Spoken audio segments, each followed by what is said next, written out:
Objectivity safeguard in psychology क्या होता है, ये क्वेश्चन हमारा पेपर 5 का है और बहुत आसान है समझना चाहें तो।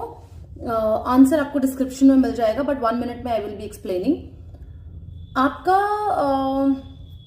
ऑब्जेक्टिविटी का मतलब होता है आपका ऑब्जेक्टिव, एम, गोल वो क्लियर होना चाहिए, बायस्ड नहीं होना चाहिए, पर्सनल ओपिनियंस का इम्पैक्ट उसके ऊपर नहीं होना चाहिए। तभी आप राइट पर्पस या सही गोल या जो आपका रिसर्च का ऑब्जेक्टिविटी है उसको पा सकते हो, अनबायस्ड, जो कि जनरलाइज या प्रूवन या डिपेंडेबल रिसर्च मानी जाएगी, है ना।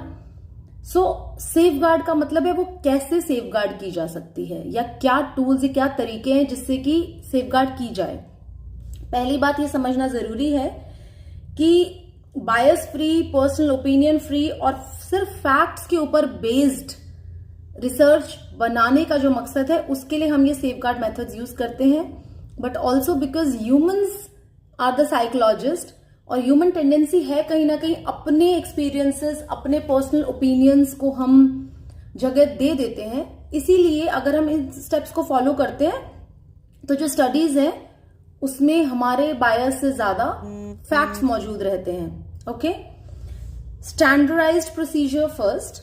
सब पार्टिसिपेंट्स को same instruction, same tools, same environment provide होता है या किया जाना चाहिए। Second, operational डेफिनिशंस।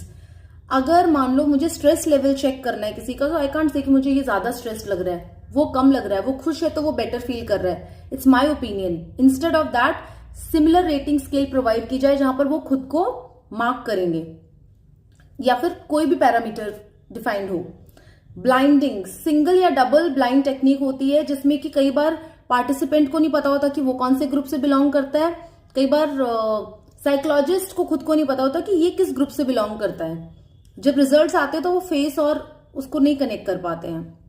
देन रेप्लिकेशन, जैसे फॉर एग्जाम्पल आपका बोर्ड एग्जाम्स होते हैं तो आपका फेस नहीं पता होता, आप रोल नंबर वाइज करते हो तो उसमें बायस के कम चांस होते हैं कि मेरे मामा की बेटी है, चाचा का बेटा है, व्हाटएवर। ओके, रेप्लिकेशन मतलब स्टडी को रिपीट भी किया जाता है कई केसेस में कि रिजल्ट सेम आए या फिर द पर्सन वाज प्लेइंग। तो आप स्मार्टनेस को बाईपास, मतलब आपकी स्मार्टनेस टेस्ट को बाईपास नहीं कर पाती है। पीयर रिव्यू, रिसर्च को पब्लिश करने से पहले ऑफ कोर्स जो एक्सपर्ट्स होते हैं उनसे चेक कराया जाता है, डिस्कस किया जाता है, अगर कुछ लूपहोल होता है तो उसको रेक्टिफाई किया जाता है। So the conclusion is objectivity safeguard ensure करता है कि साइकोलॉजी